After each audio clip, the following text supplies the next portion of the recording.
এই চিকেন চাপের প্লেটারটা আমি আমার হাজবেন্ডের রাতে ডিনারের জন্য বানাইছিলাম। বিশ্বাস করবেন এইটা রেস্টুরেন্টের থেকেও অনেক বেশি ডেলিশিয়াস ছিল। বিশেষ করে চিকেনটা এত বেশি সফট আর জুসি ছিল যে আমার হাজবেন্ড খেয়ে পুরাই ফিদা হয়ে গিয়েছে। আপনারা যারা রেস্টুরেন্টের বিজনেস করবেন ভাবতেছেন তারা অবশ্যই কিন্তু এই চিকেন চাপের প্লেটারটা রাখবেনই, কারণ এইটা খেতে দুর্দান্ত ছিল।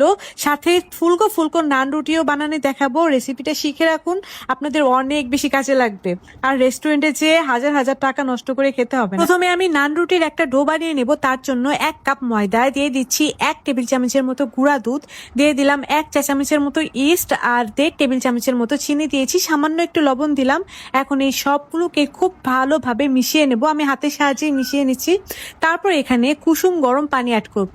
কুসুম গরম পানি অ্যাড করে এটাকে 5 মিনিটের মতো খুব ভালোভাবে একদম সুন্দর করে মথে নেব। 5 মিনিট পর এখানে 1 টেবিল চামচের মতো তেল দিয়ে এটাকে আবারও 2 থেকে 3 মিনিট খুব ভালোভাবে মথে নেব। ওটা আমার রেডি হয়ে গিয়েছে। এখন এটাকে 1 ঘন্টার জন্য একটা গরম জায়গায় রেস্টে রেখে দেব।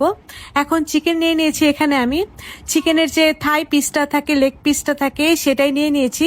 এখন এটাকে আমি একটু ছুরি দিয়ে ছাড়িয়ে নিয়ে তারপরে ছুরি দিয়ে এরকম ভাবে একটু থেতলিয়ে নেব, যাতে করে চিকেনের ভেতরে সমস্ত মশলাটা একদম খুব ভালোভাবে যায়। এখন মশলাটা রেডি করে নেব। তার জন্য এখানে 1 চা চামচের মতো আদা রসুন বাটা, টক দই দিয়ে দিয়েছি, লাল মরিচের গুঁড়া, গোলমরিচের গুঁড়া, একটু ফিশ সস আর একটু ওয়েস্টার সস, টমেটো সস আর সামান্য একটু লবণ। এই সবগুলোকে খুব ভালোভাবে মিক্স করে নিলাম।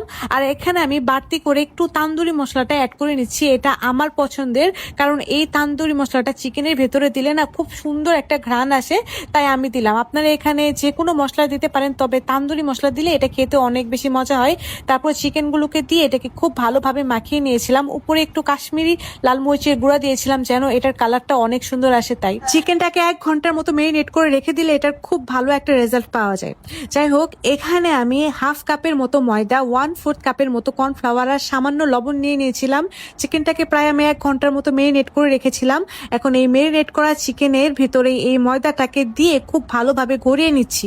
তো একটু চেপে চেপেই দেব। তারপর তেলের ভেতরে এটাকে দিয়ে ভেজে নেব। আমি একদম অল্প আছে এটাকে একটু সময় নিয়ে ভাজবো, কারণ সময় নিয়ে ভাজলে এটার ভেতরটা খুব সুন্দরভাবে হয়ে যায়। তার জন্য এটাকে আমি অল্প আছে সময় নিয়ে ভেজে নিচ্ছি। যখনই এটা একদম প্রপার ভাবে হয়ে যাবে তখনই এটাকে নামিয়ে নেব। আর এটা কিন্তু একদম পারফেক্ট ভাবে হয়ে গিয়েছে মাশাআল্লাহ। এখন অন্য একটি প্যানে আমি আবারও তেল দিয়ে দিয়েছি। আমি ওই তেলটা একটু ছেঁকে নিয়ে তারপর এখানে অ্যাড করেছি, দিয়ে দিয়েছি অনেকগুলো পেঁয়াজ কুচি। পেঁয়াজগুলোকে এখন আমি এরকম হালকা বাদামি করে ভেজে তুলে রেখে দেব। এখন ওই তেলের ভেতরে চিকেনের যে এক্সট্রা মশলাটা ছিল সেটার ভেতরে একটু পানি দিয়ে তারপরে দিয়ে দিলাম। তারপর সামান্য একটু চিনি দিয়ে মশলাটাকে খুব ভালোভাবে কষিয়ে উঠিয়ে নেব। এখন আমার ডোটাও কিন্তু পারফেক্ট ভাবে হয়ে গিয়েছে। 1 ঘন্টায় অনেক সুন্দরভাবে ফুলে গিয়েছে। এই ডো থেকে আমি 4টার মতো লেচি কেটে নেব। সামান্য একটু ময়দা ডাস্ট করে নিয়ে তারপর খুব সুন্দর একটা গোল রাউন্ডের রুটি বেলে নেব। তো রুটিটা আমার বেলা হয়ে গিয়েছে। এখন এটাকে সেকে নেব। আমি একটা তাওয়ায় এটাকে খুব ভালোভাবে সেকে নিচ্ছি। একটু ঢেকে ঢেকে শেখার চেষ্টা করবেন, তাহলে নানটা না খুব সুন্দর এবং সফট হয়। লাস্টে আমি একটুখানি তেল দিয়ে দিলাম, তাহলেও কিন্তু নানটা খুব সুন্দর হয়। হালকা তেল দিলে কিন্তু এটা পারফেক্ট ভাবে হয়ে যায়। আর আমার নান রুটিগুলো মাশাআল্লাহ একদম পারফেক্ট ভাবে হয়ে গিয়েছে। এখন এগুলোকে সার্ভ করার পালা। যে মশলাটা আমি বানাইছিলাম সেটা চিকেনের উপরে একটু একটু করে ব্রাশ করে দিচ্ছি। আপনারা চাইলে এটাকে রুটির সাথে এক্সট্রা ভাবেও খেতে পারেন, তবে চিকেনের সাথে এটা ব্রাশ করে দিলে না এটা খেতে অনেক বেশি মজা লাগে।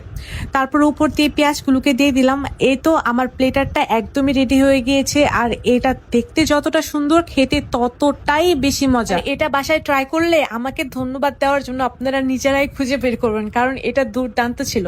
রেসিপি ভালো লাগলে রেসিপিটা শেয়ার করে আপনাদের টাইম লাইনে রেখে দেবেন, যেন পরবর্তীতে দেখে দেখে বানাতে পারেন। রেসিপি যদি শেয়ার না দেন তাহলে কিন্তু রেসিপি হারিয়ে যাবে। আজ তাহলে এই পর্যন্তই। আমি তাহলে খেতে খেতেই বিদায় নিই। সবাই অনেক বেশি ভালো থাকবেন। আল্লাহ হাফেজ।